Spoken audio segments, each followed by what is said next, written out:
With me, the Chief Executive of Vic Roads, John Merritt. Good morning. Good morning, Neil. Red lights on freeways. Well, we've been running red lights on ramps onto freeways for about 15 years, and we know from the daily measurement of that we get about 20% extra vehicles on the freeway, about a 20% improvement in flow from that. We've now got significant freeway mergers, and with the widening of the City-Tulla freeway, particularly with the widening over the Balti Bridge, bringing another 25,000 vehicles a day onto the West Gate eastbound. We're putting ramp metering on that ramp so that we can manage the freeway space. So these are ramps, flow ramps that lead from one freeway to another. That's right. So I'm coming off, let's use the example of the Balti. I'm coming in over the Balti. I'm going to turn left and come along towards the tunnel in the southeast suburbs. That's right. There's a big flowing left-hand turn there, which I think is one lane. It could be two, but it's one lane. It will be two. Good. That's going to have a red light on it. It is. That's right. Well, at the moment, effectively, if you're coming over the Balti, the drivers are there at this morning will know, you're coming to a standstill. Anyway, it's banked right up over the bridge, which is a dangerous situation. We're partly alleviating through that.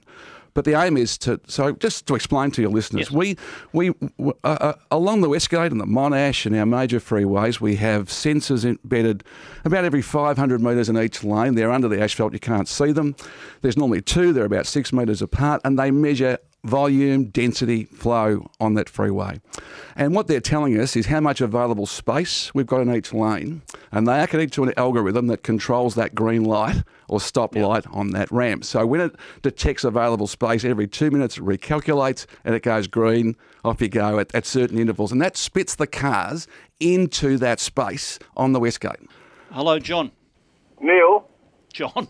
Neil, I know it's not April, so it can't be an April Fool's joke, right? Right, John, yes. Seriously, I'm sure they sit in their offices trying to create work for themselves to stuff up the system. You know, when there was one set of lights on the Monash Freeway about 15, 20 years ago, the traffic jam was ridiculous. The amount of traffic flowing down that freeway now, imagine what that's going to do. You know, a truck in the right-hand lane, two trucks in the right-hand lane and the middle lane, to take off from those lights to get into first gear, to second gear, to third gear. But John, you'll never get any traffic through. John, you can see the logic to what John Merritt's saying. You're arguing whether it'll work or not. You can see the logic to it. I didn't think the lights on on-ramps would work, but they do. Neil. Yes, we John. we don't even know what the speed limit's going to be. There's about 6 speed limits on the Monash Freeway now. They can't even get a speed limit at one speed limit. Well, fair enough. Well, John Merritt, will it affect the speed limits?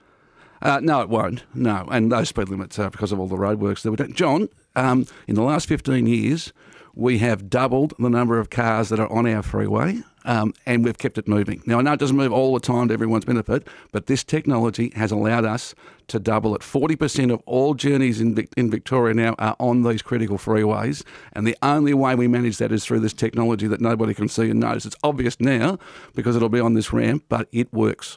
Dallas, go ahead. Thanks, John. Yes, Dallas.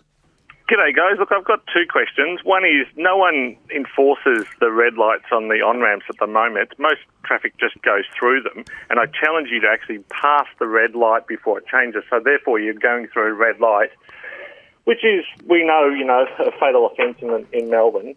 But the second point is, you've got 38 lums going up along the Monash.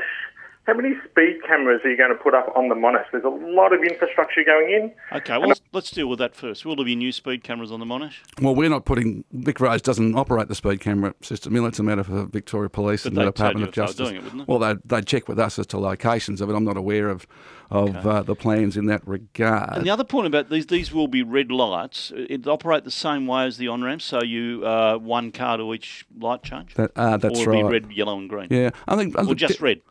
No, it's red, yellow and green. Is it? It's the same as what we have now. You get green and a quick flash through. No, but if you're getting onto an on-ramp, you just got a red light. No, you get red and green. Yeah. It's the same as what we have now on the ramp metering system. I see what you mean, but there's one car to each change. Sorry, no, that's my fault. That's right. There's one. Dallas. Well, that'll be the same. But Dallas makes that point about people sneaking through or just ignoring them, and I suppose the point I'd make, Dallas, and I think you're aware of, it is not in your interest to tailgate through or to sneak through on the red, right? You will end up compromising the flow of the freeway that you're getting onto. The whole point we're having this discussion is that it's in everyone's interest to use this system because you'll move faster when you get on the freeway. So this new system, will it be one car per change? Yes. So you well, it's won't... 2 lanes and Yeah, I'm on sorry, that ramp, but, that's right. But the lights go from red to green. Both lanes go ahead, and the next ones wait for the next one change. car at a time. We're just releasing you into those gaps to absolutely get the maximum use of the road space. When do you finish? The 20th of December. So you're leaving this with us and coming? No, I'll be here for the first few weeks of it. I'm sure there'll be some interest. Okay, look, thank you for coming in.